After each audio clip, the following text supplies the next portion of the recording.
Então, boa noite, pessoal. Na aula de hoje, nós vamos fazer uma pequena introdução à linguagem UML, tá? E nós vamos colocar em prática o que nós vimos na última aula. A gente vai identificar e vai detalhar requisitos de software, tudo bem? Utilizando uma ferramenta que chama caso de uso, tá bom? Então, para que a gente tenha um embasamento, a gente vai ter um briefing, aí uns 10 slides, 15 slides, do que é o ML, para que serve o ML, e depois nós vamos explorar a utilização de uma ferramenta que chama caso de uso, para a gente colocar em prática toda a identificação e detalhamento de requisitos, tá bom? E aí, para isso, nós vamos usar uma ferramenta, depois vocês vão baixar, que é essa daqui, ó, Argo UML. Tudo bem? Então, a gente vai trabalhar junto aqui nessa ferramenta, vamos construir um diagrama, né, a partir de um case que foi colocado para a gente resolver. Tá bom? Vamos lá, então. A UML é uma linguagem para a gente modelar sistemas orientados a objeto. Ela define alguns elementos gráficos que vão ser utilizados para modelar esses sistemas. Tudo bem? São definidos alguns diagramas que representam perspectivas diferentes do projeto de software, que a gente chama de arquitetura. Esse conjunto de visões diferentes, que a gente chama de arquitetura de software, né, vão ser representados, cada visão, por um diagrama da UML. Tudo bem? E é uma linguagem, porque cada elemento gráfico ele tem uma síntese e tem uma semântica. Então, o desenho, ele significa algo, ele tem um objetivo. Eu lembro que, quando eu falei de caso de uso para vocês, eu já havia dito isso para vocês, né? A gente não pode colocar qualquer desenho, né? A gente tem que seguir as orientações da UML, porque cada desenho lá, cada traço tracejado, contínuo, com seta, sem seta, tem um significado na leitura daquele diagrama. Tudo bem? Os principais autores desse método, da linguagem de modelagem unificada, são o Bock, o Rambaud e o Jacobson. Esses três caras, eles pegaram o que tinha de melhor nas suas metodologias, né, e criaram uma linguagem de modelagem para que a gente pudesse utilizar e modelar sistemas usando essa linguagem, essa notação. Tá? Em 97, esse trabalho foi apresentado para a OMG, que é um organismo mundial que gerencia toda essa iniciativa de modelagem, de gestão de objetos, né? É um grupo formado por um pool de empresas que gerencia como que a gente pode trabalhar melhor a orientação a objeto, tá? Esse grupo, se tem uma ideia, né? Está aí no slide para vocês lerem, né? A Digital, a HP, a Oracle, a Microsoft, elas formaram esse grupo e mantêm esse grupo até hoje, né? Em 2003 foi lançada uma versão, que é uma versão que muita gente usa, que é a 2.0, e hoje, atualmente, a UML está na versão 2.5. Muita empresa hoje, muita gente usa a especificação da UML 2.0, tá bom? Existe muita diferença 2.5 para 2.0? Não. Alguns poucos, dois diagramas diferentes, e também não são muito utilizados na UML, tá bom? O grosso da UML, que são aí 10 diagramas, 8, 10 diagramas, são os mesmos entre a 2.5 e a 2.0, tá bom? Então, a UML, ela não é uma linguagem de programação, não é um software, ela é uma linguagem de modelagem de sistemas. Assim como vocês estão aprendendo BPMN para modelar processo, o UML, entre aspas, é um BPMN para sistemas orientados a objetos. Eu consigo mapear processo? Consigo. Eu consigo mapear lógica de programação? Consegue. Eu consigo mapear como o software foi distribuído? Consigo. Entenderam? Eu consigo mapear como está a estrutura dos dados que o sistema vai usar? Consigo. Então, o ML é independente de linguagem de programação e do processo de desenvolvimento. Tudo bem? A especificação completa da UML você vai encontrar na www.uml.org. Você clica lá, você vai encontrar coisas assim do arco da velha, porque o UML é bem complexa, tá bom? A gente vai trabalhar aqui com os diagramas que são utilizados por, 90% das empresas que trabalham modelando projetos de software, tá bom? A UML, lembra numa aula que a gente falou do RUP, né? Que o RUP, ela tinha a visão 4+1, né? A visão do caso de uso, que é o centro, né? E outras 4 visões, né? A visão de projeto, a visão de implementação, a visão de implantação, a visão de processo, né? Essas visões todas são contempladas pela UML, tá? Então, a UML, usando os diagramas da UML, eu vou conseguir implementar uma arquitetura com a visão 4+1. Tranquilo? Então, a UML, ela vai fornecer um conjunto de diagramas que, sendo utilizados num processo, por exemplo, orientado ao RUP, eu implemento um desenho de arquitetura no padrão 4+1. A gente começa a fechar os conceitos, né, de várias aulas, né? Os diagramas, eles são 13, tá? E eles, juntos, eles compõem uma visão de arquitetura que a gente vai ter que elaborar para os nossos projetos. Então, quando a gente vai fazer um grande projeto, a gente não vai sair codificando. Como é que a gente vai passar o conhecimento nosso de uma equipe para outra equipe, né? Utilizando diagramas da UML, tá bom? Aqui está a estrutura já da versão 2.4, né, que é a versão atual, tá? Aqui a gente vai ter diagramas de estrutura e diagramas de comportamento, tá? Então, nós vamos ter diagrama de perfil, diagrama de classe, diagrama de componente, diagrama de estrutura compostas, né? A gente vai ter diagrama de objetos, diagrama de implantação, de pacotes. São um conjunto de diagramas que monta a estrutura de um sistema. Do outro lado, o comportamento do sistema vai estar especificado por meio de diagramas de atividade, diagrama de caso de uso, máquinas de estado, interação, e um diagrama de interação, ele vai ser um diagrama de sequência, ou um diagrama de comunicação, ou um diagrama de interação, ou um diagrama de tempo. Tudo bem? A gente vai a seguir mostrar para vocês os principais diagramas que são utilizados para a montagem de uma arquitetura de um projeto de software. Tudo bem? A ideia aqui é mostrar o diagrama, tá? E fazer um comentário sobre o uso dele. A gente vai começar com o diagrama de caso de uso, né? O diagrama de caso de uso, ele representa um conjunto de comportamentos que o sistema vai executar por um determinado ator, tá? É um diagrama que ele é base para a extração de requisitos do sistema, né? Então, a partir de um diagrama de caso de uso, a gente começa a extrair requisitos que esse sistema vai ter, tá? É uma ferramenta muito forte, porque a partir daqui eu vou extraindo as necessidades que o meu cliente colocou para mim, tá? Então, é um diagrama muito utilizado na UML, é um diagrama muito forte. E se a gente pensar numa arquitetura 4+1, o centro de tudo é o caso de uso. E não sei se vocês lembram, né? Por que ele é o centro de tudo? Porque cada caso de uso desse representa uma funcionalidade que o cliente quer disponível para o seu usuário final trabalhar. Tá bom?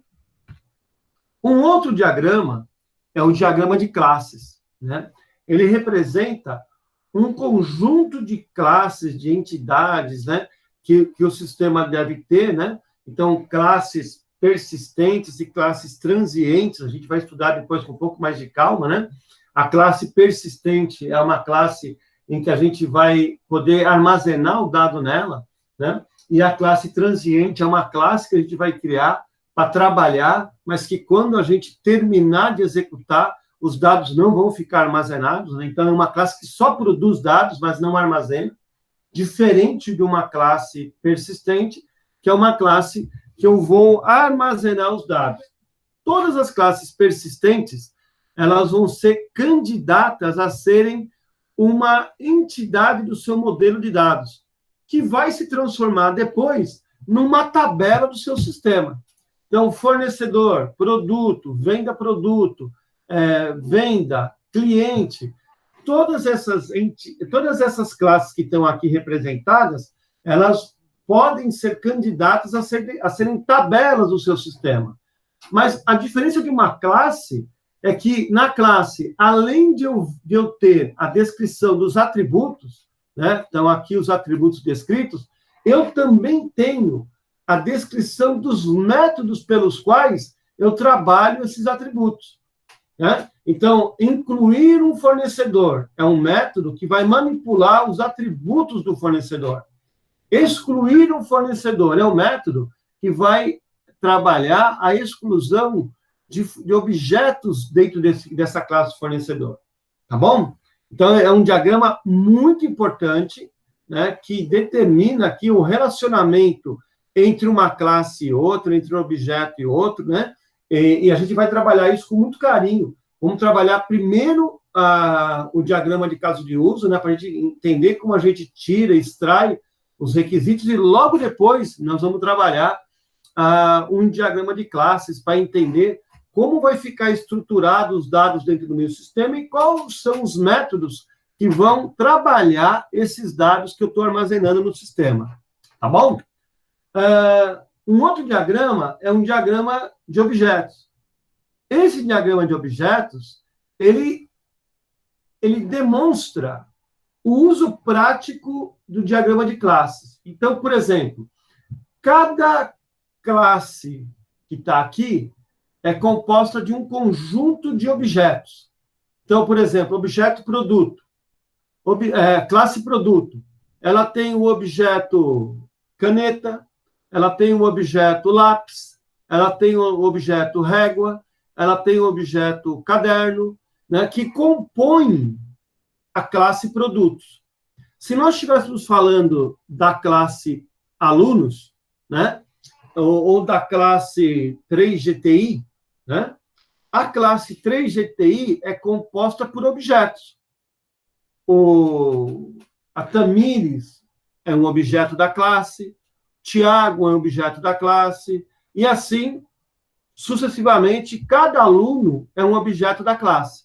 A coleção desses objetos forma a classe. Aqui, eu quero mostrar a perspectiva de um objeto. Como que eu especifico um objeto aqui? Tá bom? O próximo é o diagrama de colaboração. Nesse diagrama, eu quero apresentar para vocês como que os objetos trabalham em conjunto para atender um comportamento do nosso sistema, né? A gente vai trabalhar depois, com mais detalhes, esse diagrama, como é que os objetos vão interagir entre si para gerar o resultado que eu quero, né? E aqui, sem eu estar muito preocupado com a ordem, né? Eu estou preocupado aqui o que cada objeto depende de outro objeto para poder executar e para poder gerar o objetivo que eu quero, tá? Um outro diagrama, e esse a gente vai trabalhar também, esse a gente vai trabalhar mais profundamente, né? Porque esse diagrama é muito utilizado na UML, então, alguns diagramas que são sempre utilizados em 100% dos projetos. Diagrama de caso de uso, diagrama de classes, diagrama de sequência. O diagrama de sequência, ele representa uma perspectiva na qual eu crio uma linha do tempo, né? E nessa linha do tempo, quais os métodos que eu vou chamando para que eu possa alcançar um objetivo? Então, imagina que eu quero fazer uma matrícula de um aluno. Então, quais métodos eu vou invocar, de quais classes, em que sequência que eu vou chamar esses métodos? Tudo bem? Então, por exemplo, cadastrar o produto. Cadastrar o produto, ele vai começar chamando uma classe, que é uma classe interface, que é uma classe que vai ter lá os dados da tela, onde um administrador, né, que é um ator, vai selecionar a inclusão de um produto. Aí, eu vou fornecer os dados do produto. Vai ser chamado uma classe, um método que chama incluir produto, que vai ler todos os dados de produto que estão na tela, vão tratar esses dados, e uma vez esses dados tratados, ele vai inserir, então vai chamar um outro método que chama tratar dados. Então, o método obter dados de produto, que está na classe interface, uma vez que eu acabar, eu vou invocar um outro método da classe interface também, que é tratar dados do produto. Uma vez que esses dados do produto foram tratados, eu vou chamar o próximo método que vai estar na classe produto, que é incluir. Incluir, eu vou devolver uma mensagem ok lá para a interface dizendo, olha, produto cadastrado com sucesso. E o cliente vai terminar o processo. Então, dessa forma, eu sei que para incluir produto, eu vou ter que envolver pelo menos 3 métodos. O método obter produto, que vai estar na interface, o método tratar produto, que também vai estar na interface, e depois o método incluir produto, que vai estar na classe produto. Depois, no final, eu vou mandar uma mensagem para o cliente, na tela do cliente, e ele vai encerrar o processo. Perceberam, pessoal, que eu consegui passar para o meu programador uma sequência de chamada de métodos que ele vai ter que desenvolver para poder gerar essa telinha de inclusão de produtos? Vocês conseguiram entender isso? Né? Esse é o objetivo desse diagrama de sequência. Tá bom?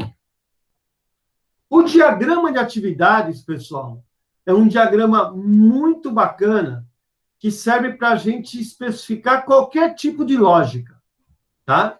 E a gente vai trabalhar esse diagrama, porque esse diagrama é muito importante para especificar lógica. Então, eu consigo especificar a lógica de um processo por BPMN ou por diagrama de atividade. Eu consigo especificar a lógica de um componente usando diagrama de atividade, tá? Então, o diagrama de atividade, entre aspas, é um fluxograma muito bem melhorado, com muitas opções que o fluxograma não tem. Tudo bem? Então, é um diagrama muito poderoso para a gente especificar lógicas.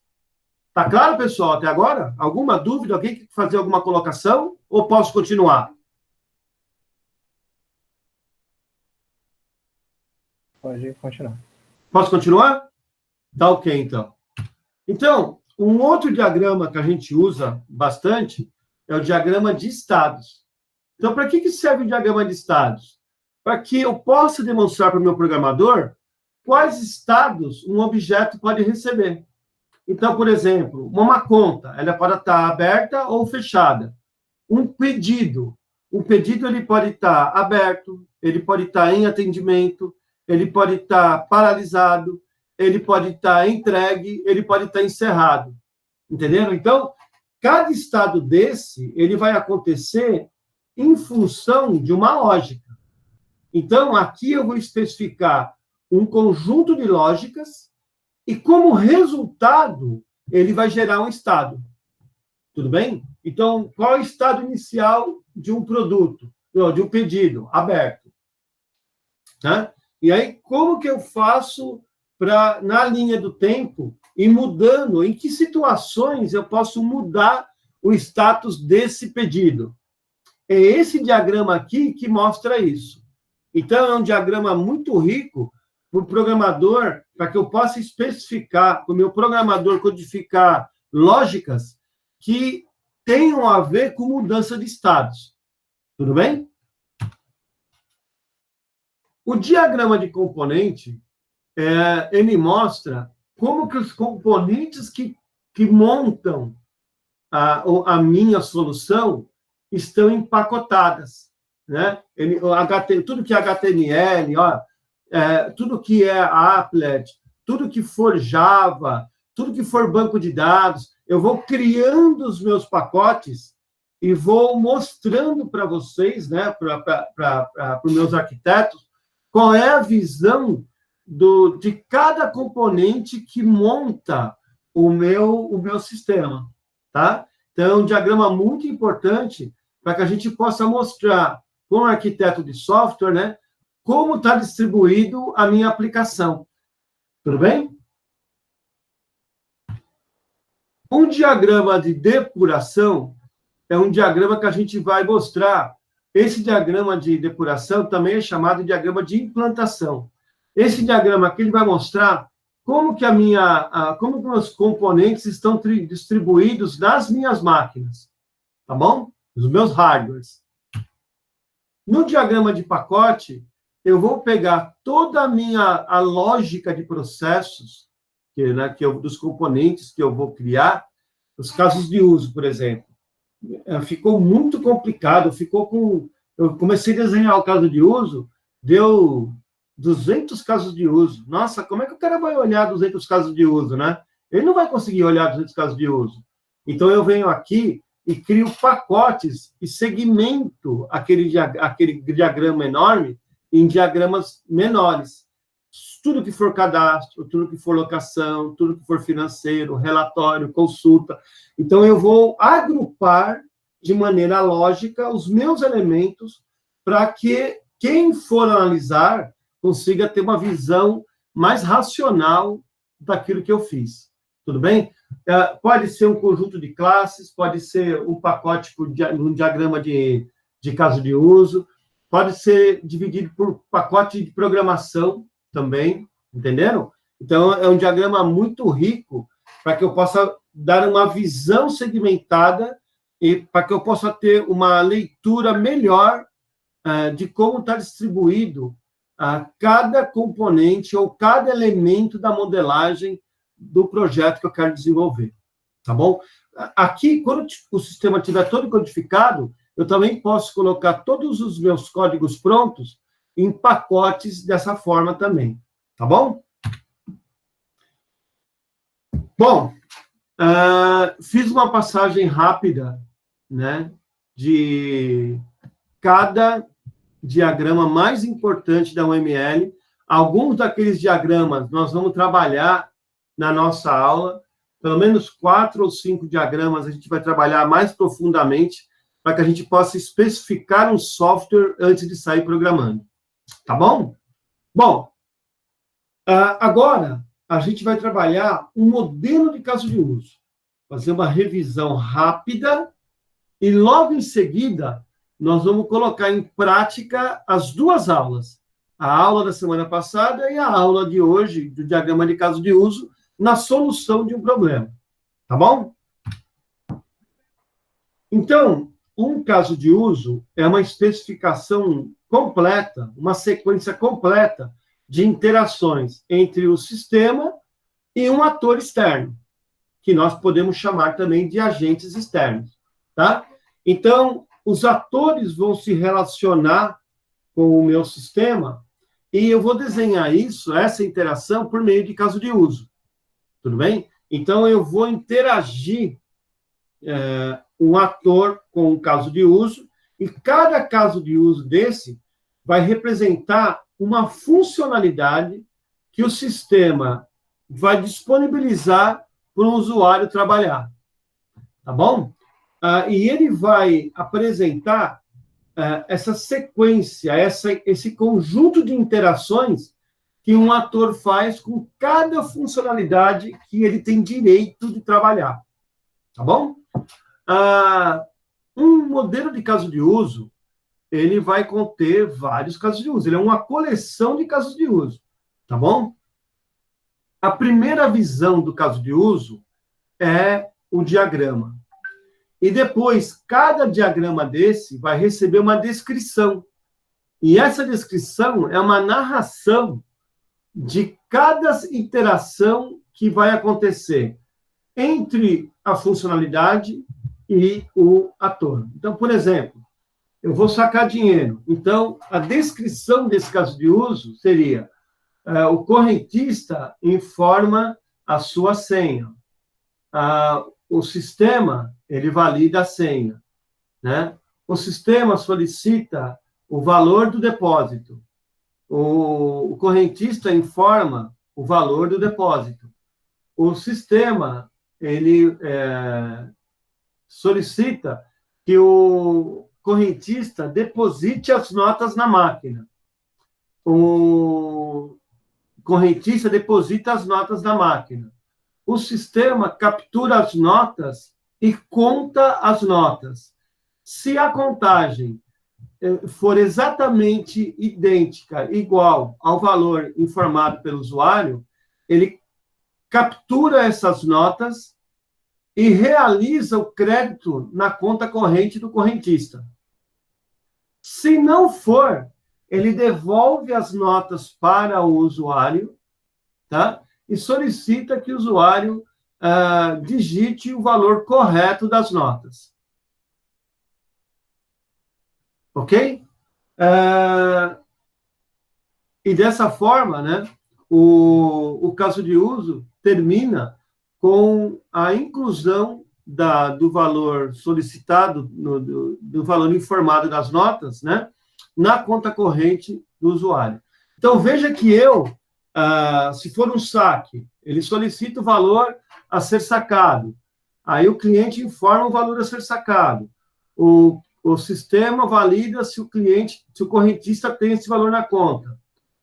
Ele tem o valor na conta.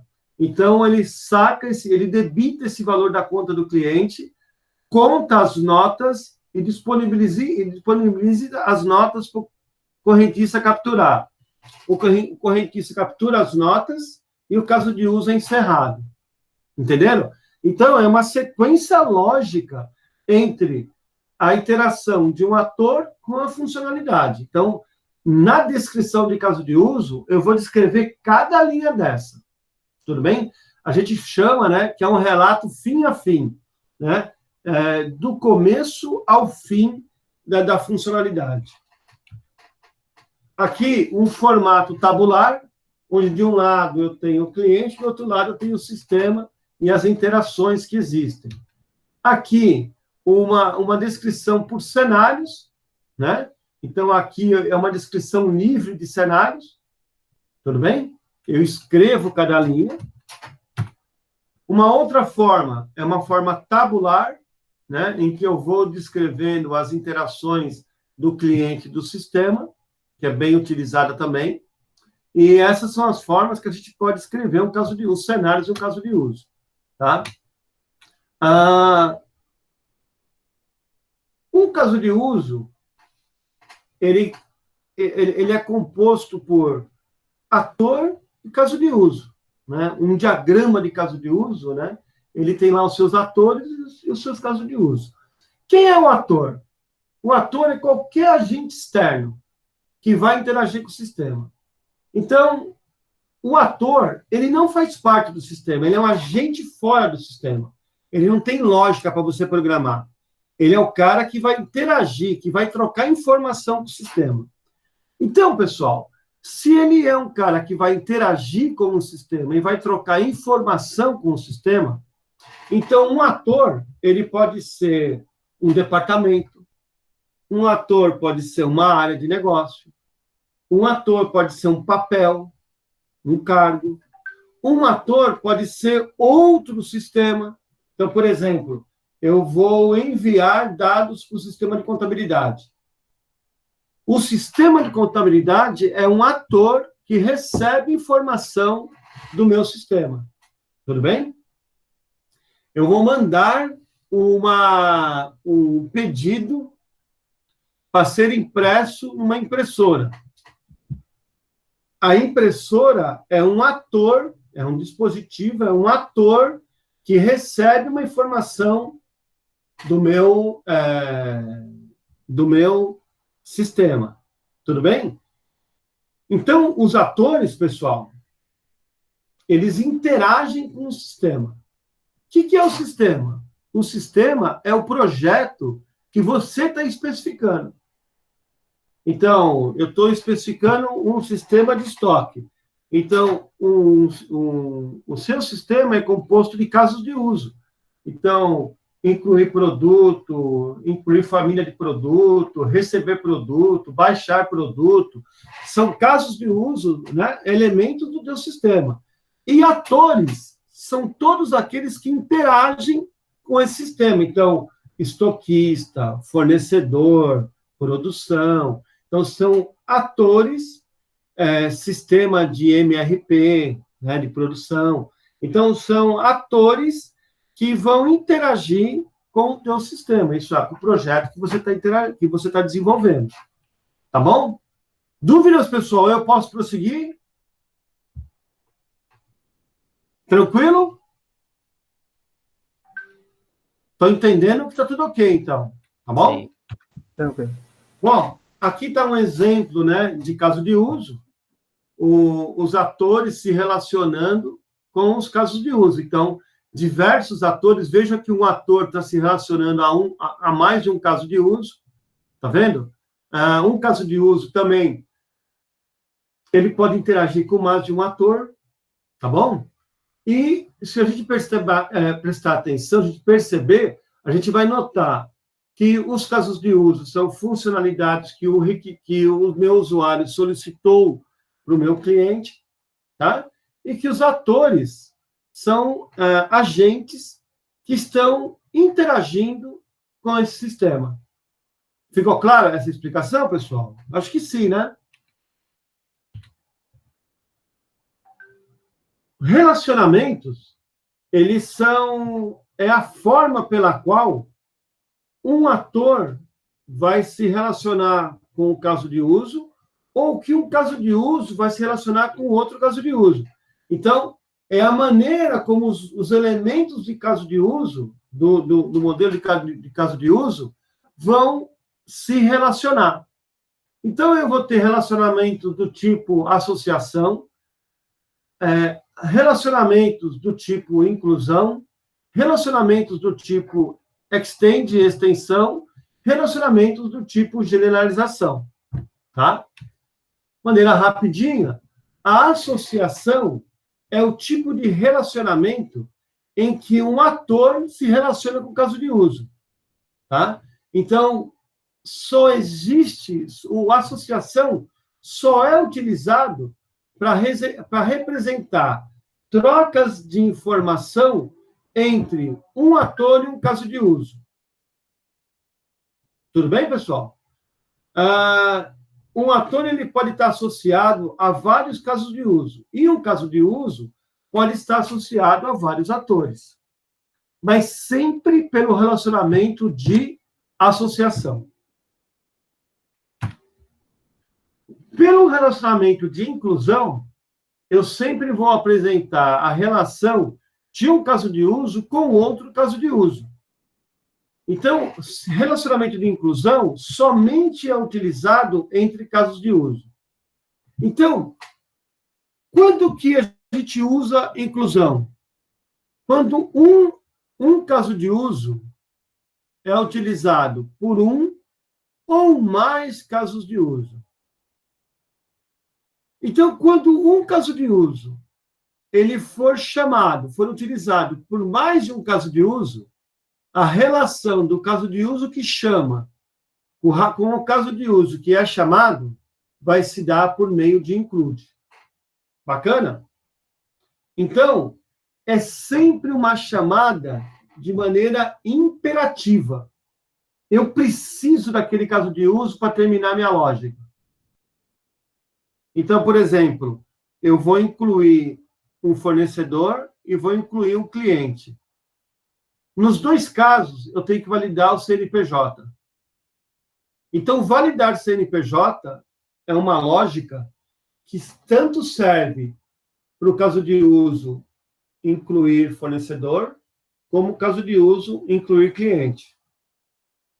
E sem esse caso de uso, sem a validação do CNPJ, eu não consigo incluir um cliente, eu não consigo incluir um fornecedor. Então, a chamada do caso de uso incluir fornecedor e a chamada do caso de uso incluir cliente para o caso de uso validar CNPJ, ele vai ser sempre de maneira imperativa, né? Faça. Ele nunca vai dar a possibilidade de opção. Se isso acontecer, se caso, né? Não, nada disso. Ele sempre vai ser chamado de maneira imperativa, tá bom? Então, isso é bom a gente guardar, porque isso vai ser um fator de decisão lá na frente, na hora da gente modelar.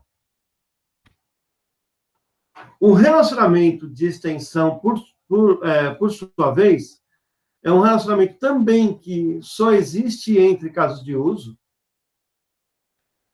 e ele modela situações em que a chamada desse caso de uso ela é opcional. Então, imagina um caso de uso de pagamento de boleto.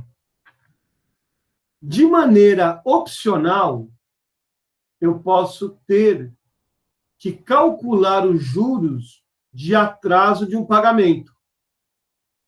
Então, quando eu tiver na situação em que o boleto estiver vencido, eu vou ter que chamar o caso de uso calcular juros de atraso. Então, nesse momento, o caso de uso pagar boleto na condição de boleto com atraso chama de maneira opcional o caso de uso calcular juros de atraso. Então, eu vou ter uma seguinte chamada. Eu estou executando o caso de uso pagar boleto. Aí eu vou fazer a seguinte pergunta. Olha só, se a data de vencimento, se o boleto estiver vencido, ele está atrasado. Chama, caso de uso, calcular juros de atraso. Então, veja que essa chamada para a execução desse caso de uso, ela foi dada de forma opcional. Tem um SENA para chamar. Então, toda vez que um caso de uso chamar outro caso de uso na condição de se, de opcionalidade, se isso acontecer, né, a gente vai relacionar esse caso de uso com o outro por meio de um extend. Tá certo, pessoal? Entenderam? A generalização é um tipo de relacionamento entre caso de uso em que a gente vai trabalhar entre ator e entre caso de uso. Tá? Então, ele é uma herança, né? Ele é uma especialização de um cara. Então, imagina que eu estou... qualquer pessoa, pessoal, pode entrar no sistema. Ou um professor, ele pode ser um coordenador. Se ele for um coordenador, ele pode alterar o número de faltas. O professor não pode fazer isso. Entendeu? Então, quando eu tiver situações onde algum caso de uso só possa ser executado por um papel específico de outro caso de uso, aquele caso de uso vai ter uma herança. Tudo bem? Caso de uso é a mesma coisa. Eu posso ter um caso de uso de pagamento. Ok? Então, toda vez que eu tiver especializações nesse caso de uso mais geral, que é o pagamento, essa especialização eu vou fazer um caso de uso. Então, pagar com cartão de crédito é uma especialização da generalização para fazer o pagamento. Pagar com dinheiro ou pagar com cartão de débito é uma especialização da generalização realizar pagamento. Então, o relacionamento de generalização, ele cria uma herança, né? Onde todo comportamento do pai eu herdo para o filho, e no filho eu só vou escrever a lógica daquela particularidade. Então, por exemplo, eu vou fazer o pagamento? Vou. Então, tudo que for lógica de pagamento, eu vou colocar lá no realizar pagamento. E só vou especificar aqui o pedacinho do pagamento com cartão de crédito. Então, toda a lógica de cartão de débito, toda a lógica de pagamento, eu vou fazer lá. Então, só a lógica de cartão de débito, eu vou fazer separada. Então, é uma forma de eu separar as lógicas e criar especializações de um comportamento mais geral. A gente vai ter exercício sobre isso para a gente entender melhor na prática como isso acontece. Tá bom?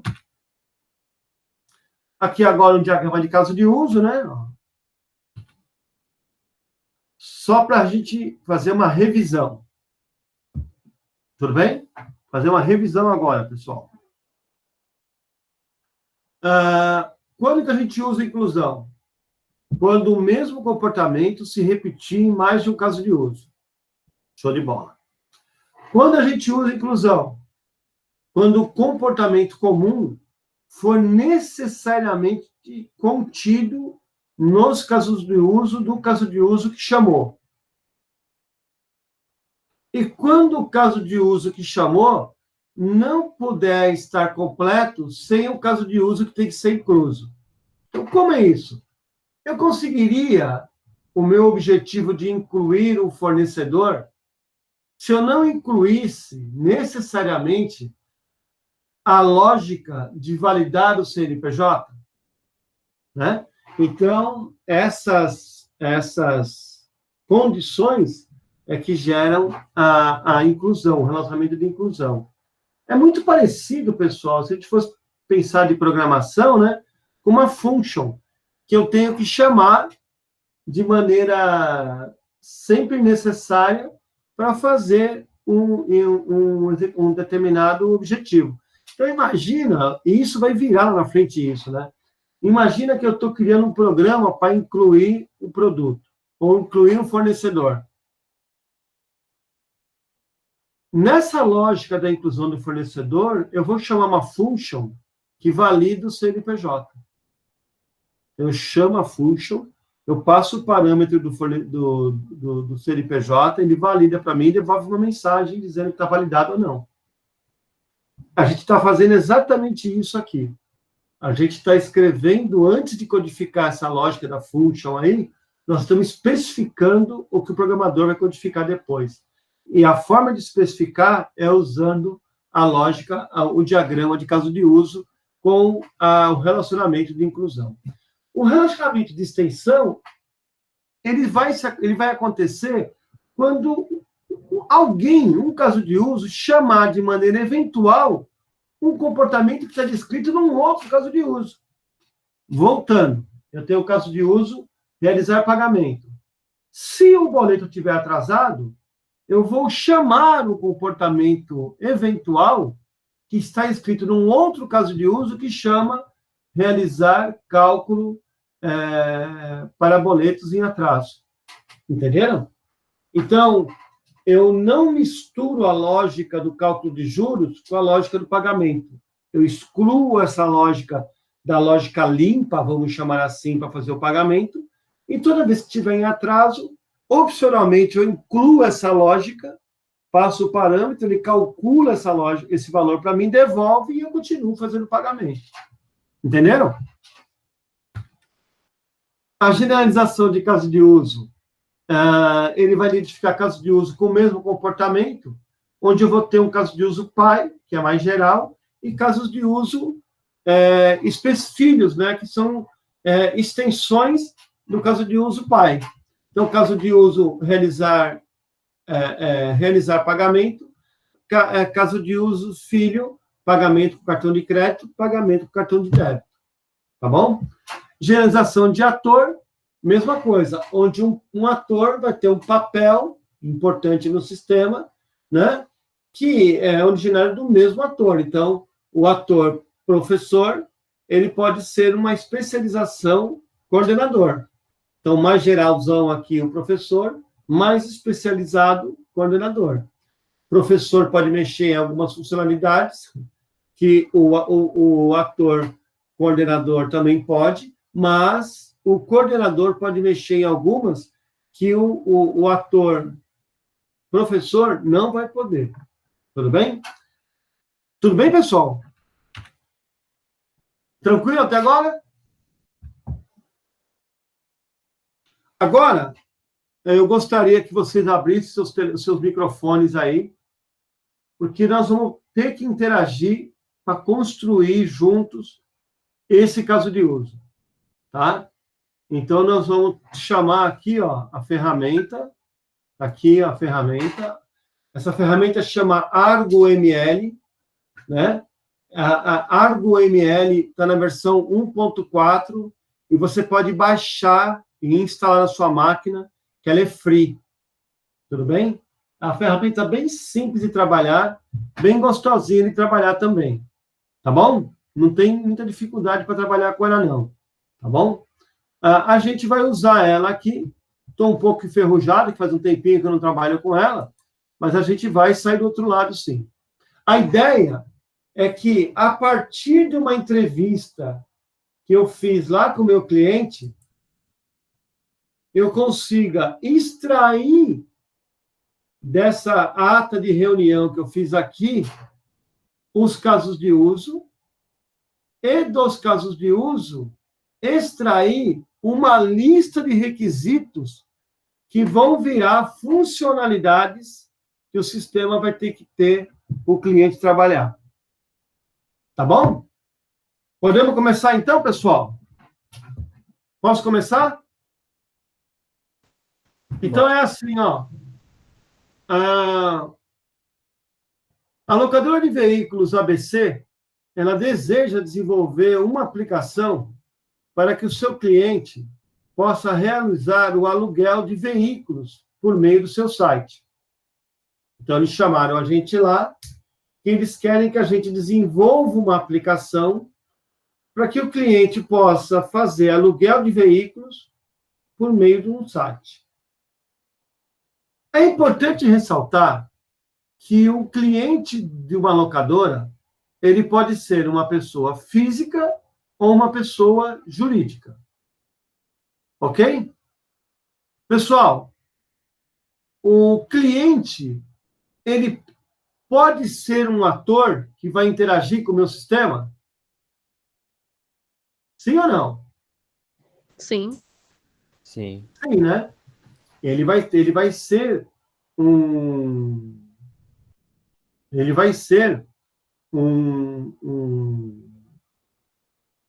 agente externo que vai interagir, né? Que vai usufruir das funcionalidades do meu sistema. Tudo bem?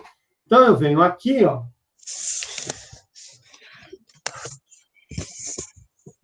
Eu venho aqui e já seleciono aqui, ó, que eu vou criar aqui, ó, um diagrama de caso de uso. Já mudou aqui para caso de uso. E a gente vai ter agora todos os elementos para a gente criar o caso de uso aqui. Tá bom? Vamos só voltar para cá e continuar lendo um pouquinho. Então, a gente marca aí, a gente já sabe que um ator pode ser o cliente. Tá bom? Todo cliente deverá fazer um autocadastro no site, a fim de que no futuro ele possa fazer o seu login. Tudo bem? Ao terminar o cadastro, o site deverá encaminhar um e-mail para o e-mail informado pelo usuário com o seu usuário, e senha de acesso ao sistema. Então, quando ele tem cada usuário, para poder, né, interagir lá, vai fazer um autocadastro. No final desse autocadastro, ele vai enviar um e-mail, o e-mail que o usuário forneceu para ele, tá? E nesse e-mail vai estar lá o usuário que ele vai usar e a senha de acesso para o sistema. Olha que interessante. Um cliente somente poderá realizar locações se estiver logado no sistema. Tudo bem? Então, ele só pode fazer locação se ele tiver logado no sistema, né? Tudo bem? Então, vamos voltar agora para a nossa ferramenta e vamos tentar começar a digerir um pouco do que ele falou. Eu tenho um ator aqui, ó.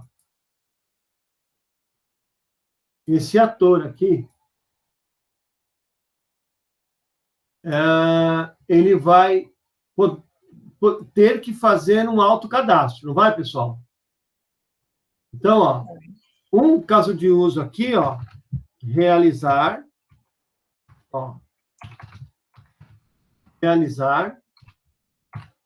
autocadastro. Então, realizar autocadastro é um caso de uso que a gente tem aqui. De que maneira que ele se relaciona, pessoal? De que maneira que esse ator aqui se relaciona com esse caso de uso? Por meio de um relacionamento de associação. Então, eu vou criar uma associação entre esse caso de uso, e o ator aqui. Olha lá, criei a associação. Bacana? Até aí tudo bem, né? Olha que interessante, pessoal. Eu vou fazer um autocadastro. Nesse momento, eu sou um usuário desse site ou eu já sou um cliente desse site, pessoal? Eu acho que seria usuário. Usuário. Você é um usuário ainda, concorda comigo, pessoal? Porque você ainda não está cadastrado no sistema. Então, o nome desse ator aqui é usuário. Tudo bem? Por quê? Porque ele assume um papel de usuário antes de entrar no sistema. Ele se cadastra, e a partir do momento que ele se cadastrou, ele faz o autocadastro dele. Nesse autocadastro é que ele recebe um login e uma senha. Agora, olha que interessante, pessoal. O que ele está falando do autocadastro? Ele fala o seguinte, ó. Vou voltar para a nossa entrevista. Todo cliente deverá fazer um autocadastro, a fim que no futuro ele possa se logar. Então, vai ter que ter um login. Ao terminar o cadastro, então veja que eu estou terminando o meu cadastro, o site deverá encaminhar um e-mail para o e-mail informado pelo usuário. Olha que interessante. Então, antes de eu terminar esse cadastro, para que eu possa completar esse cadastro, eu vou ter que chamar um outro caso de uso, que é o caso de uso elaborar e enviar e-mail. Porque é esse e-mail aqui que vai fazer toda a diferença, né? Vai fazer toda a diferença pro meu amigo aqui, né? Porque é a partir dele, né, que eu sei que aquele usuário de verdade se cadastrou com dados reais. Agora, eu sempre tenho que chamar esse caso elaborar e enviar e-mail quando eu faço um autocadastro? Ou é opcional essa chamada? Não, sempre tem que chamar. É obrigatória. Obrigatório. Se é obrigatória, qual é o relacionamento que eu vou usar? O relacionamento de inclusão. Tá certo? Ó. Eu vou gerar uma inclusão entre o caso de uso chamador, porque eu não consigo fazer meu autocadastro se eu não elaborar e mandar esse e-mail. Agora, para quem que ele manda esse e-mail? Para o usuário. Tá certo? E qual a única forma de um usuário se relacionar com o caso de uso? Meio de associação. Eu vou criar uma associação entre esses dois caras aqui, ó.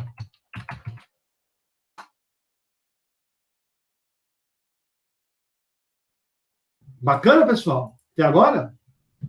Eu posso chamar, por exemplo, ó, esse caso de uso aqui, ó, de use case 01. E eu posso chamar esse caso de uso aqui, ó, de use case 02.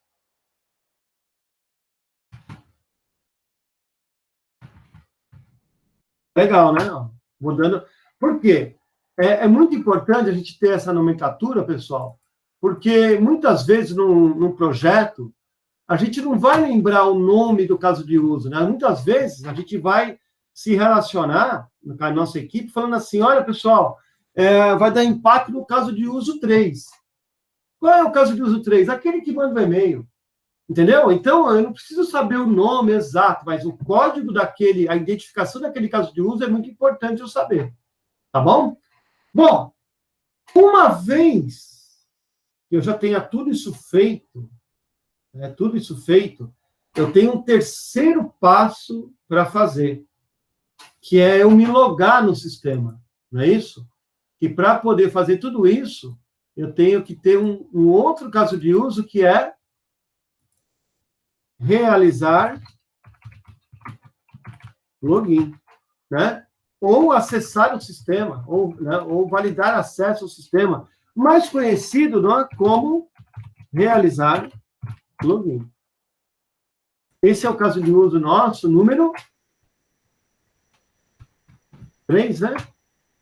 É o caso de uso número 3, realizar login.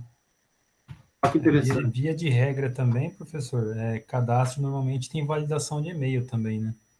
Oi? Via de regra, a maioria dos cadastros tem validação de e-mail também, para conferir Ah, que o sim, e-mail toda vez que tiver, você vai fazer isso aqui, ó. Tudo bem? Aqui é um exemplo que eu dei, né? E o bacana, pessoal, da gente aprender a fazer as coisas e entender o conceito, é que uma vez que eu aprendi esse conceito aqui, eu sempre vou usar ele, né? Então, você sabe que toda vez que um caso de uso tiver que criar e-mail e mandar esse e-mail para um ator, eu já sei mais ou menos, né, aqui, eu já tenho uma ideia de um padrãozinho de caso de uso que eu vou usar. Entenderam que legal? Né? Agora, olha que legal. Nesse caso, o sistema...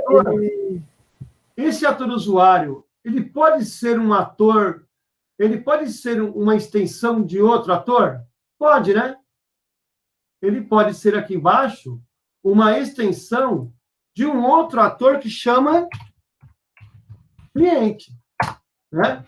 Porque uma vez esse cara fazendo, né? Uma vez ele fazendo o cadastro, tudo bonitinho, ele vira um cliente de verdade. Não é isso, pessoal? Agora, olha que interessante. Quem é que vai fazer o login? Quando você vai fazer o login, você já é um cliente, você já está logado e já pode trabalhar como cliente, ou você ainda é um usuário? Quem é que entra para fazer o login? Cliente. Oi? Cliente. E olha que interessante. Imagina que qualquer pessoa pode tentar fazer o login lá no meu site? Não, Ou só cliente pode tentar fazer login? só Só cliente. cliente. Oi? Só cliente. Por exemplo, alguém já tentou fazer um login num site que não está cadastrado ainda? O login pode tentar, mas conseguir o acesso só o cliente vai ter. Isso. Então, na verdade, quem entrou para tentar fazer o login é um usuário. Concorda comigo? Depois que encerrar esse caso de uso, é que esse usuário criou perfil de cliente. Porque enquanto ele não conseguiu validar o login dele, para o sistema, ele é um usuário. A partir do momento que ele se validou, dali para frente, todos os casos de uso que dependem dele estar validado como cliente, com login feito, eu relaciono com o cliente. Tá claro isso, pessoal? Ou não? Ou ficou meia boca a explicação? Entenderam? Eu, a Tamires, quem mais está na aula aqui, que eu não estou conseguindo enxergar, né? Então, qualquer um de vocês pode tentar se logar. Isso não significa que você é cliente, significa que você é usuário tentando se logar. Agora, a partir do momento que aquele caso de uso acabar, que eu realizar aquele caso de uso, se eu tive sucesso, doravante, eu virei o meu perfil para cliente. Enquanto eu não consigo ter sucesso, eu vou ser um usuário, eu não vou ser cliente. Entenderam? Então, a relação entre esse caso de uso aqui, login, e é com ele e o usuário. Aqui, ó. Agora começou, agora. Né? Entre o usuário. Tá claro ou não, pessoal? Ou não ficou claro para vocês?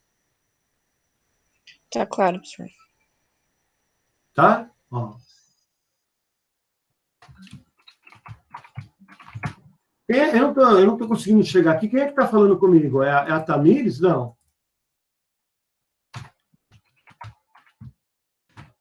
Eu falei antes e agora foi a Whitney. Ah, tá. Desculpa, pessoal.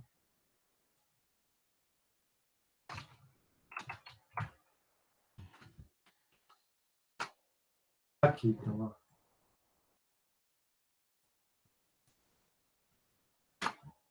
Como eu falei para vocês, eu estou um pouco enferrujadinho nisso aqui, né? Mas, olha que legal. Facinho de usar, né? Para quem está enferrujado há milhão de anos, né? E consegue fazer.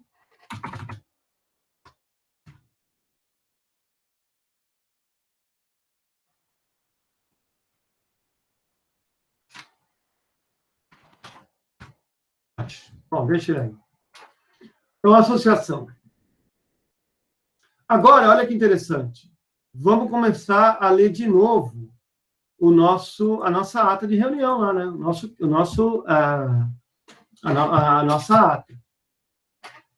O sistema deverá possibilitar que um cliente possa consultar seu histórico de locações. Tudo bem? Então, olha só. De posse das informações, o cliente poderá solicitar o detalhe dessas locações. E aí o sistema deverá apresentar uma nova tela com todos os detalhes da locação solicitada.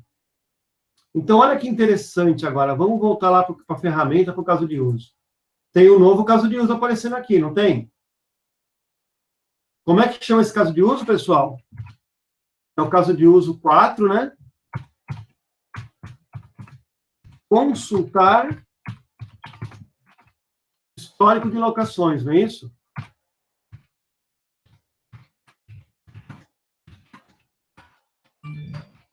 Então, ele quer consultar todo o seu histórico de locações. Bacana? Com quem que ele vai se relacionar, pessoal? Com o cliente. Tá certo agora? Ficou claro, pessoal? Certo. Tá vendo? Agora, olha que interessante. Quando eu estiver aqui, consultando meu histórico de alocação, o meu cliente, se desejar, ele pode consultar detalhes de uma alocação realizada. Esse detalhe, sempre eu vou chamar, eu sempre vou querer ver, ou é de maneira opcional que eu posso chamar esse cara? Opcional. Opcional.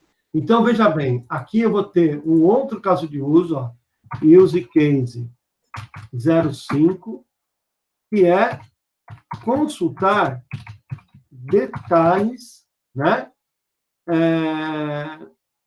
de alocação realizada. De locação, né, de veículo, né, de locação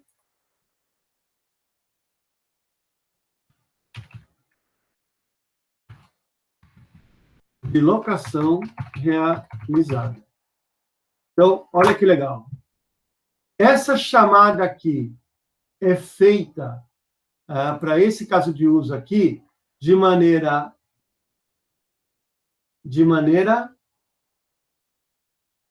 Opcional. Oi? Condicional, né? Então, ó, esse caso de uso aqui, ó, ele se relaciona com esse caso de uso aqui de maneira opcional, extend.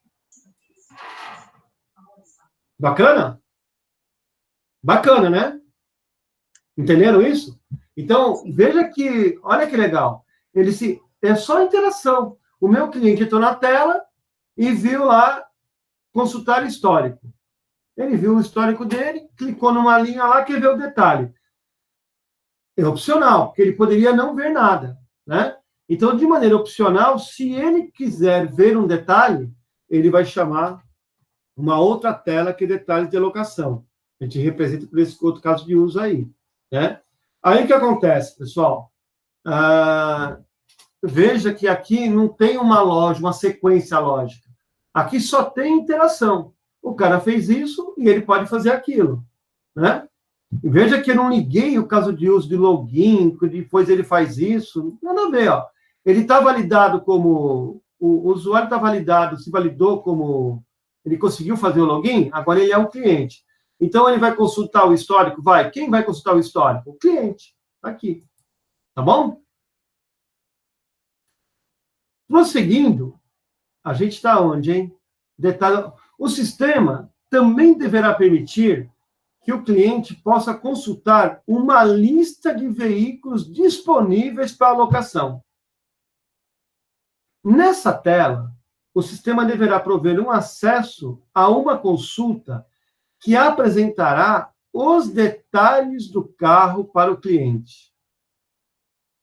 Uma outra funcionalidade que o sistema deverá disponibilizar para o cliente é a comparação entre veículos. Então, vamos terminar uma funcionalidade primeiro. Ele vai consultar uma lista de veículos disponíveis para alocação. Não é isso? E, se ele quiser, ele vai poder ver detalhes do carro para alocação. Será, pessoal, que aqui eu não posso usar... Por isso que é legal a gente aprender, né? Eu não posso usar uma mesma lógica que eu fiz lá atrás para esse cara aqui também? Acho que sim, né? Então, ó, eu vou criar um caso de uso que vai chamar use case 06, consultar veículos para alocação. É isso, pessoal? E esse consultar veículos para alocação, vou até colocar ele aqui, ó.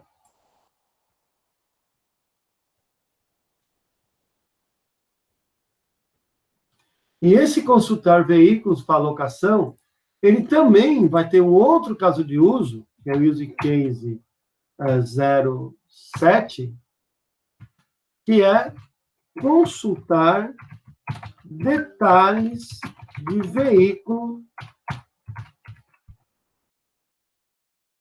Ele vai consultar o detalhe de veículo. De novo, qual a relação entre o use case 7 e use case 6? É uma chamada, o 6, que é o veículo para locação. Para locação. Pessoal, você sabe a diferença de locação para alocação? Alocação é de recurso, né? Eu aloco uma pessoa para um projeto. E locação é um aluguel, né? Então, nós estamos falando de locação, de aluguel de veículos, tá? Então, aqui, pessoal, a relação, a chamada do caso de uso, veículo para locação, para detalhes de veículo, é uma chamada também opcional. Se ela é opcional, ela é uma chamada de extensão.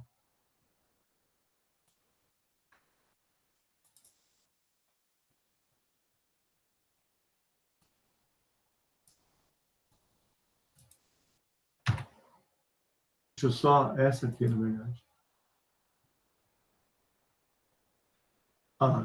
Extensão. Então, eu tenho uma outra chamada de extensão. E agora, a única forma de eu me relacionar com o caso de uso, um ator, é através de associação, né? Então, já vou montar a minha associação aqui, ó.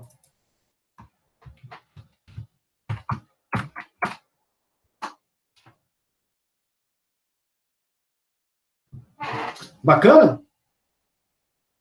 Estamos indo bem já, né? Onde que eu estou agora? Aqui, ó.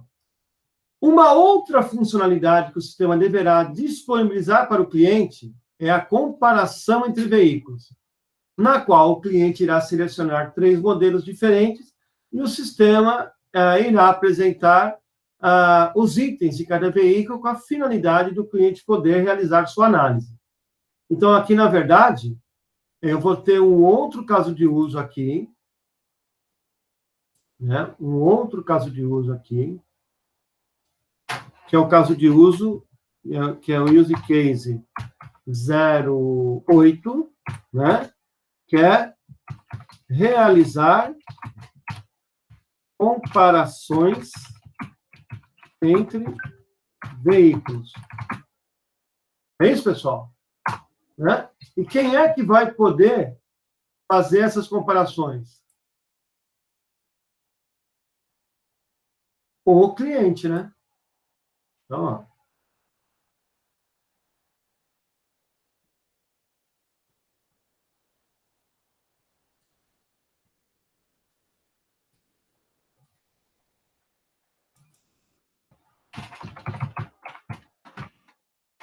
Olha lá. Bacana até agora? Deixa eu só reposicionar esse cara aqui, ó.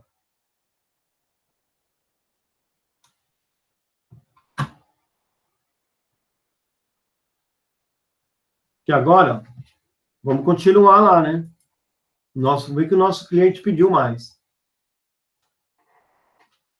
Outra funcionalidade que o sistema deverá prover aos clientes é a locação de veículos. Então, eu vou poder fazer locação de veículos, não vou? Então, já vamos fazer lá para a gente não se perder. Então, aqui, ó, use case 09, né? Realizar locação de veículo. Tá? De novo, né? É um relacionamento entre esse cara e esse cara aqui.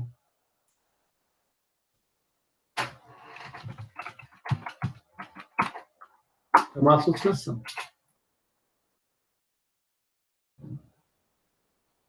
Voltando para cá, voltando para o texto, né, para a nossa entrevista, vamos ver o que ele fala mais. Nessa tela, o usuário seleciona o tipo de veículo, o período de locação, os opcionais relacionados ao veículo, e assim o sistema calcula o valor da locação. Isso tudo, pessoal, dentro... Isso tudo é uma lógica desse caso de uso, né? Entenderam? Quando a gente for escrever esse caso de uso, eu vou ter que escrever toda essa lógica lá dentro, tá? Uma vez confirmada a alocação, o sistema deverá prover uma funcionalidade que será a tela de pagamento. Então, o cliente poderá escolher entre pagar com cartão de crédito e pagar com cartão de débito. Então, vamos ver aqui, ó. Olha que legal. Quando eu ter, antes de, para que eu possa terminar a alocação, eu vou ter que realizar o pagamento, né? Então, aqui, ó,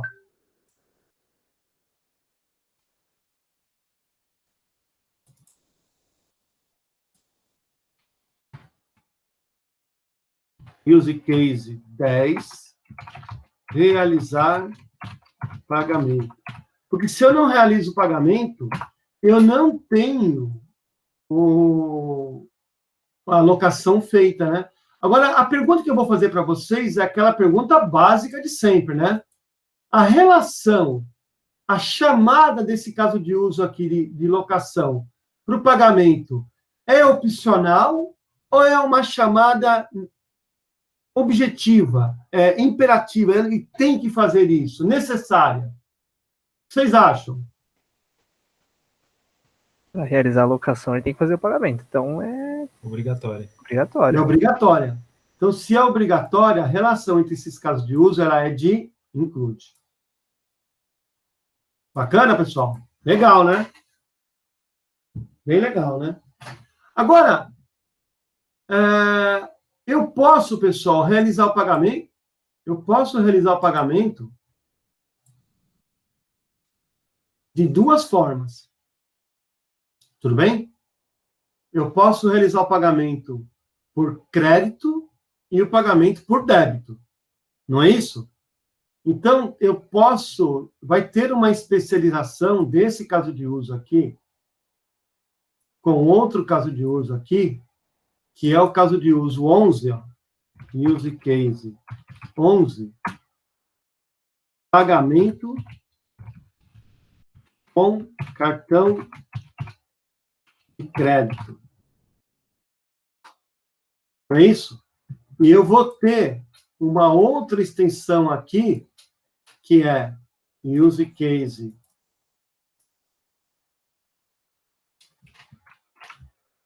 12, pagamento com cartão de débito. Bacana, pessoal? Olha que legal, tá? Agora, o mais legal está agora. Olha que legal, ó. Até agora ficou bacana, né? Mas olha que legal esse finalzinho.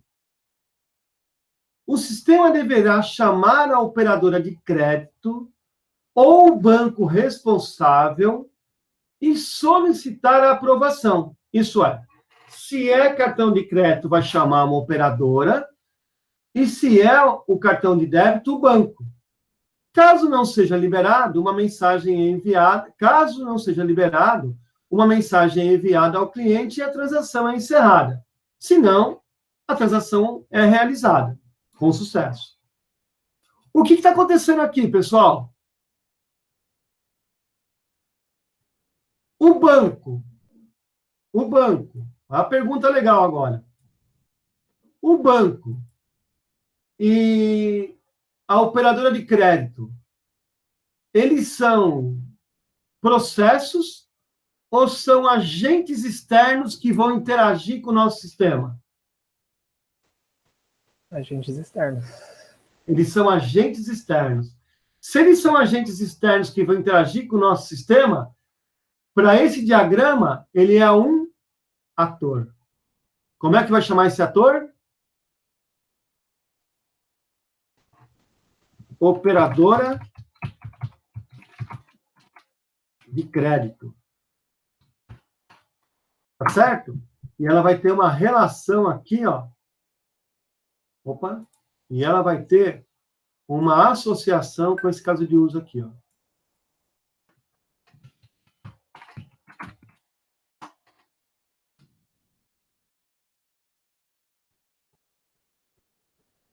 Legal, né? E aqui acontece a mesma coisa, não acontece? O banco também é o caso de. O banco também é um agente externo, não é? Então, banco. E quando é que ele vai ser chamado banco? Quando for cartão de débito, né? Então, aqui no banco, com cartão de débito, uma associação.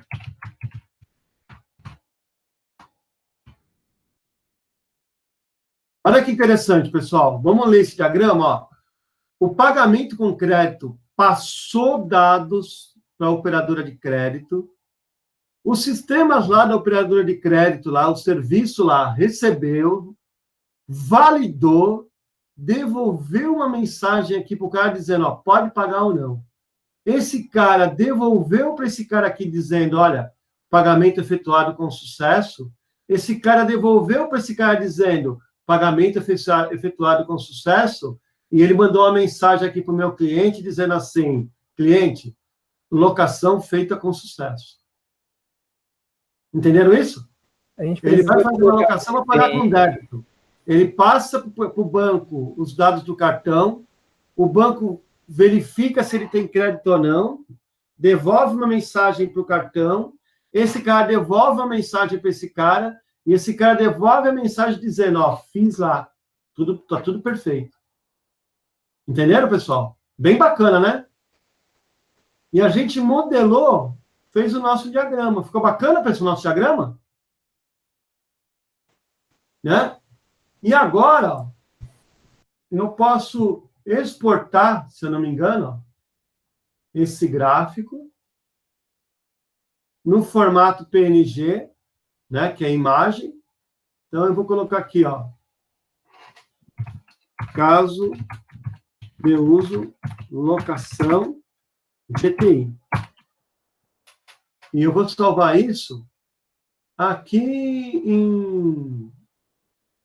deixa eu salvar aqui no lugar, ó, no C2 pontos, em fundação, em C2 ponto fundação, tá bom? Vou salvar lá. Salvei. Olha que bacana. Agora eu posso vir aqui, ó, e inserir uma imagem. E essa imagem está no C2 pontos, FSA, caso de uso ou locação GTI. Ficou legal, pessoal?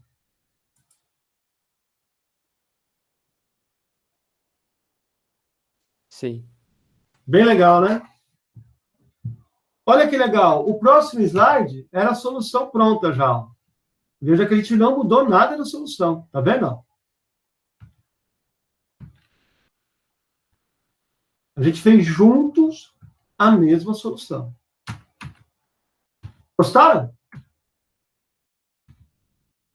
Bom. É um pouco trabalhoso, mas... Mas você acha que fazer sistema e modelar sistema é fácil? É brincadeira? É nada, mesmo. É um trabalho de caramba. Oh. Mas é um trabalho muito legal, porque a gente faz a gente ter domínio do sistema. Não é programação que, igual maluco, ele sai programando, tem dúvida, volta, erra o programa. Não, aqui não. Aqui eu estou montando uma arquitetura, cara. Primeiro eu estou montando a arquitetura, eu tenho certeza que essa arquitetura está certinha, está bonitinha.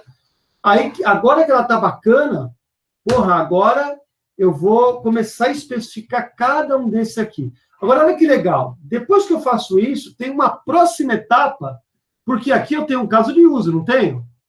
Agora eu tenho que transformar esse caso de uso numa lista de requisitos, que são as funcionalidades que o cara vai prover para o meu cliente. Então, ó, requisito funcional 01, realizar cadastramento de um cliente, autocadastramento.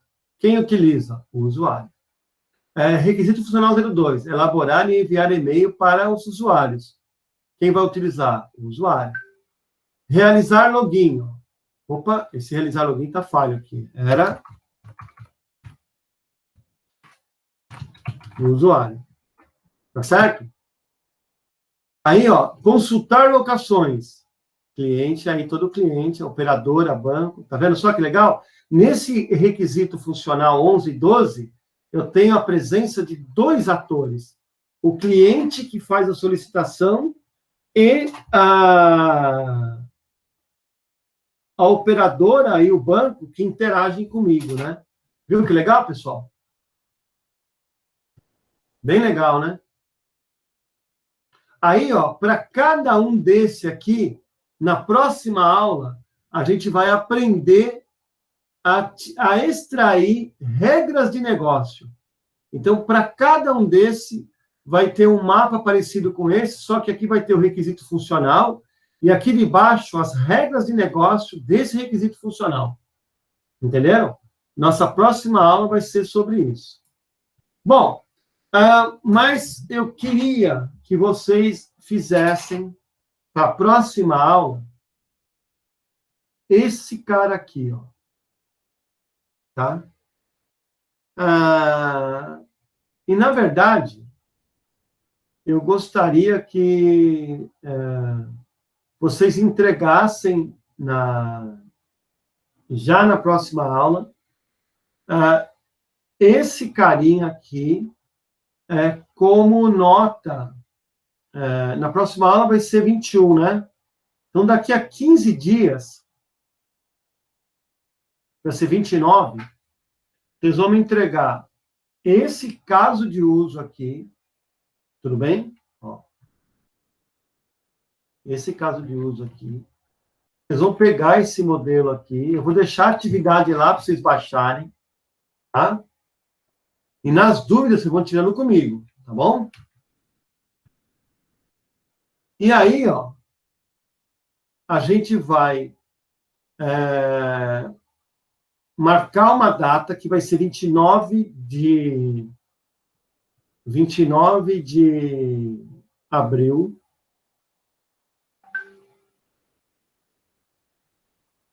Eu vou ver se eu consigo, pessoal, lançar essas notas até 8 de maio. Né? Se eu conseguir, eu estendo um pouquinho para vocês, tá bom? Mas, no primeiro momento, essa atividade aqui, ela vai ter peso de uma nota. Tudo bem? A semana que vem, eu vou pedir uma outra atividade, tá? E ela vai constar como nota de atividade. Então, essa aqui, como é bem mais simples, né? Eu vou... vou validar essa como nota de prova mesmo, e a da semana que vem vai ser como nota de atividade. Então, são duas atividades que vocês vão fazer, essa vale como nota de prova, e a próxima como nota de atividade, tá? É lógico que a próxima, a gente vai fazer uma continuação dessa daqui, só que eu vou criar 2 atividades diferentes. A primeira é a gente criar o diagrama de caso de uso e a lista de requisitos funcionais, e a outra é a gente criar as regras de negócio de cada requisito funcional. Tá bom, pessoal? Então, eu gostaria que vocês, eu já vou mesmo agora colocar essa aula lá no site para vocês baixarem, né? A aula e também a videoaula, que acho que vai ser bem legal, vocês acompanharem a videoaula depois, para vocês fazerem o exercício, tá? Dúvidas, mandem lá para o fórum para mim, tá? As dúvidas que vocês têm com essa atividade aqui. A semana que vem, na aula, vocês tirem dúvidas, por favor, para que a gente tire dúvidas para todo mundo, né? Sobre essa atividade. Essa atividade, ela vai ser entregue em grupos de até 3 pessoas. Tudo bem? Então, é uma atividade que vai ser entregue em até times de 3 pessoas. Tá? Então, o mesmo time que fizer essa atividade aqui vai também fazer a atividade da semana que vem. Tá bom? Então, eu espero que vocês tenham gostado da aula de hoje. Vocês têm alguma Professor. dúvida, pessoal, sobre o que eu estou pedindo para vocês? Sim, deixa eu até aproveitar e perguntar. As duas atividades, o senhor falou que vai ser em grupo? As duas. Tanto, Tá? tanto a que tem peso de P1 como a que tem peso de atividade. Exatamente. Eu estou pensando em fazer as duas, porque se eu não fizer assim, né, eu imagino que eu não quero receber aqui, pessoal, o mesmo, eu quero que vocês trabalhem no caso de uso. Eu estou até para ver, de verdade, eu vou validar até com o Pellegrini, se ela vai ter nota de atividade ou se vai ter nota de prova, tá bom? Então, se eu tiver que lançar como nota de prova, eu vou dar duas atividades e as duas vão valer como nota de prova. Se eu puder lançar uma única nota de prova e replicar ela para as duas notas, aí eu vou pedir um outro trabalho para vocês, mais completo, e esse trabalho mais completo vai valer como nota de prova da P1 e da P2, porque aí eu vou pedir o diagrama de classe, o diagrama de sequência, um diagrama de caso de uso, né? Um trabalho bem mais complexo para vocês fazerem para mim, aí vai valer como nota de prova. Como eu não tenho essa resposta agora, eu acho que se eu tiver que lançar como nota de prova para vocês, eu vou lançar uma dessas duas notas como nota de prova. Mas a semana que vem, com certeza, eu já vou lançar a atividade para vocês fazerem, tá? Vocês já vão ter acesso à atividade para baixar, já começa a fazer, que na pior das hipóteses, essa vai ser a nota de atividade do semestre. Tudo bem?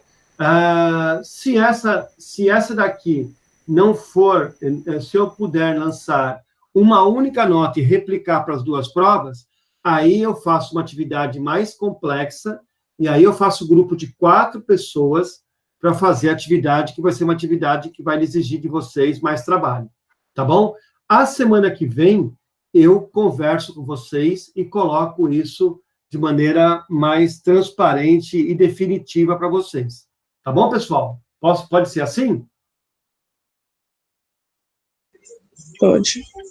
Pode? Ok, tudo bem. Os outros professores estão fazendo de que forma com vocês, pessoal? Só para me entender.